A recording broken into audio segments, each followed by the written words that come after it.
Genetics at work. Introduction. Do you sometimes wonder what you want to be when you grow up?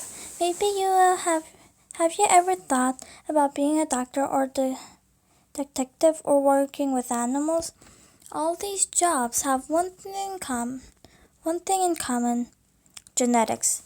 What is genetics? Genetics is the field of science that studies how all living things pass traits from one generation to the next. Traits and features such as hair color, finger length, and nose shape. Understanding genetics is important in many jobs, including farming, breeding animals, curing diseases, preventing potential illnesses, solving crimes, and more. Farming. Although genetics is a new science, there is evidence of people using genetic techniques to create better crops and animals as early as 5000 BC. Selective breeding is one of these techniques. Scientists select plants with traits they like, such as quick growing or attractive fruit, to breed with other plants that have those same traits. By selectively breeding these plants, scientists ensure that the plant's desirable traits are passed on to next crops that grow faster and produce better fruit. Think about the many types of tomato you can buy at the supermarket. These varieties are the result of selective breeding of tomato plants. Wheat, soybeans, and corn are other common crops that are grown using genetic techniques. With the help of genetics, farmers will be able to grow plants for us to eat that have higher protein and lower oil, and can grow faster than ever before. Scientists also use genetic techniques with animals. For example, they use genetic breeding techniques to create chickens that lay more eggs. They create cows that grow faster and produce more milk. Genetics sound great for farming. Why don't we want crops that grow faster and taste better? And cows that produce more milk? Some say that genetically changing our crops and animals will damage their genetic diversity. By only breeding for a select group of traits, many other useful plants and animal traits may be lost forever. The lack of genetic diversity among crops and animals may also leave them vulnerable to a single virus that could wipe out an entire species. People in favor of using genetics in farming want to improve food productively. Those against it are concerned about the unknown effects it might have on our environment and our health. Animal breeding. Animal breeders use some of the same genetic techniques as plant scientists. These include selective breeding and hybridization. Hybridization, or crossbreeding, involves breeding different varieties or even species to combine the best characteristics of both. For example, female horses can be bred with male donkeys to produce mules. Mules are a hybrid of horses and donkeys, and they're tough like donkeys but agile like horses. They make very good work animals.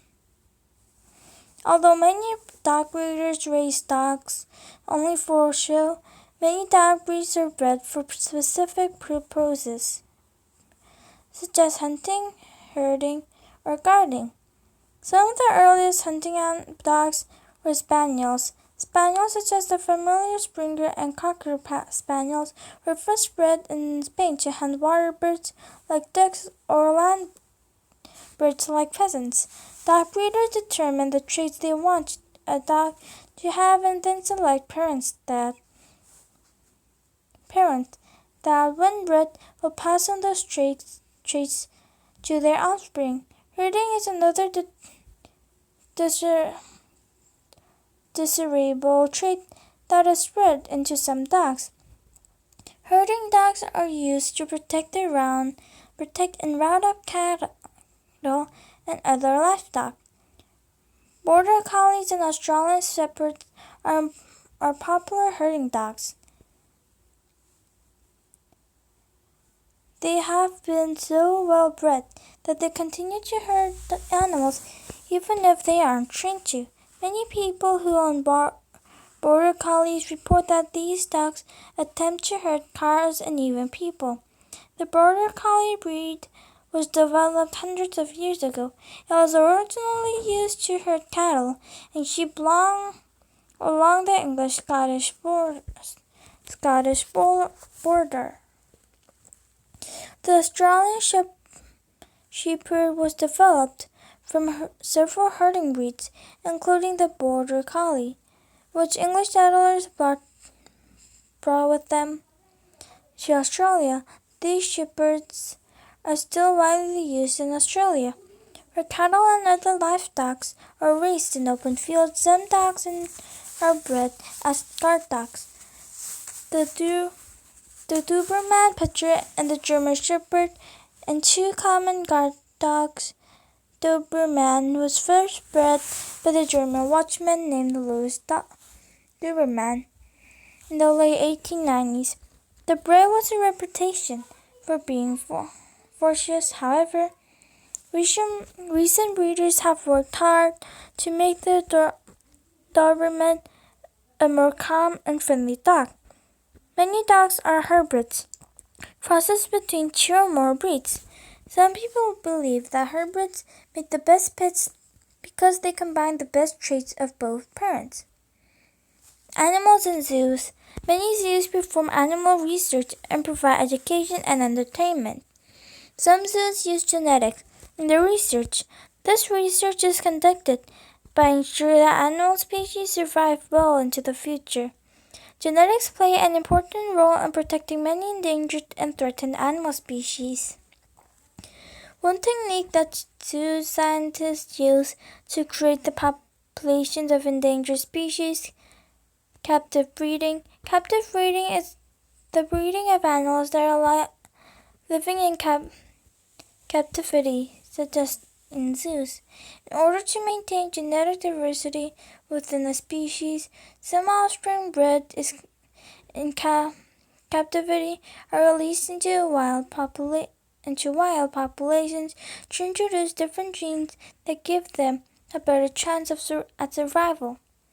This type of captive breeding is only successful if the animals that survive and reproduce on their own ones are released into the wild. Captive breeding is being used with certain endangered and threatened species, such as the red wolf, gorilla, panda, cheetah, and rhinoceros. Another type of captive breeding is often done with species that are nearly extinct and cannot survive in the wild. It gives the animals a chance to reproduce in an environment where they are protected. Although captive breeding is important, it cannot replace animals living and breeding in the wild. Zoo employees also try to educate people about the importance of protecting the habitats of endangered and threatened species. If wild animals such as rhinoceros and tigers are not protected, future generations of the people will only be able to read about those animals in books. Solving crimes. When crime solvers put on their detective hats these days, they have more to work with than a magnifying glass.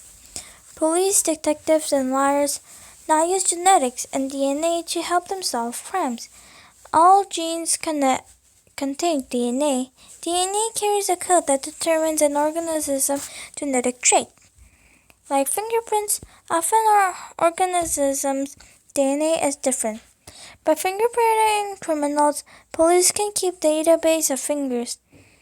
When they find fingerprints at a crime scene, they may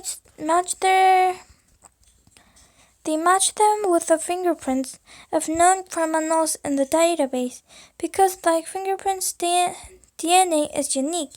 Because we use the term DNA printing, fingerprinting of the use of DNA to solve crimes, the advantage of using the DNA that you do not need to find a fingerprint. To get a DNA fingerprint from a criminal, all you need is a small bit of skin, a single hair, or a drop of fluid such as blood or saliva. It is almost impossible for a criminal not to leave behind a trace of skin, hair, or fluid. Everywhere a person goes, he or she leaves microscopic traces of DNA. For example, if investigators find skin cells under a victim's fingernails, they can determine the DNA of the skin cells. They then take a DNA sample from the suspect. If the two samples match, the investigators are closer to solving the crime.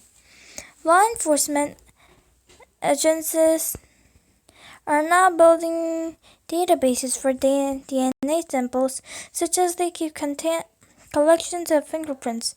These databases contain the DNA fingerprints of convicted criminals as well as other evidence found at crime scenes.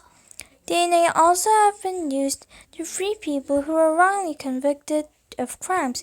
DNA fingerprinting has helped solve many crimes since it was first used in 1985. However, some people are concerned about possible contamination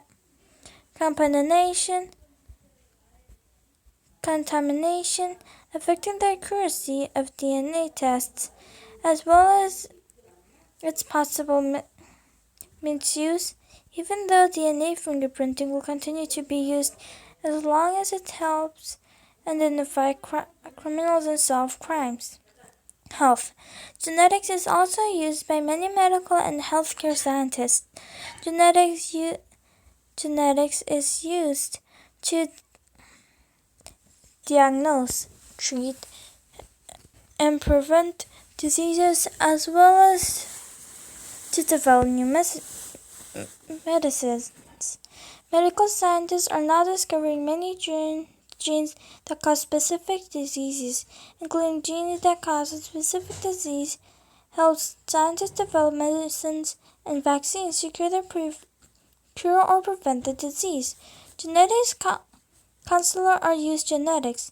They help parents and future parents figure out odds of passing the genetic disorders to their children. Parents use this information to help them decide whether to have children or how to copy with the possibility of caring for children with genetic disorders. Some common genetic disorders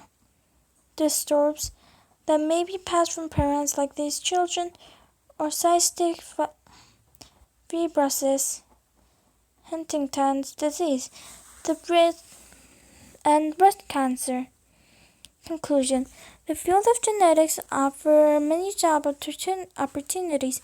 Genetics is an exciting and relatively new branch of science that brings new developments and new opportunities almost daily. Whether in plant and animal breeding, medicine, criminology, and some other fields, many career opportunities are linked to genetics. Check the library or internet for more information about this exciting field of science.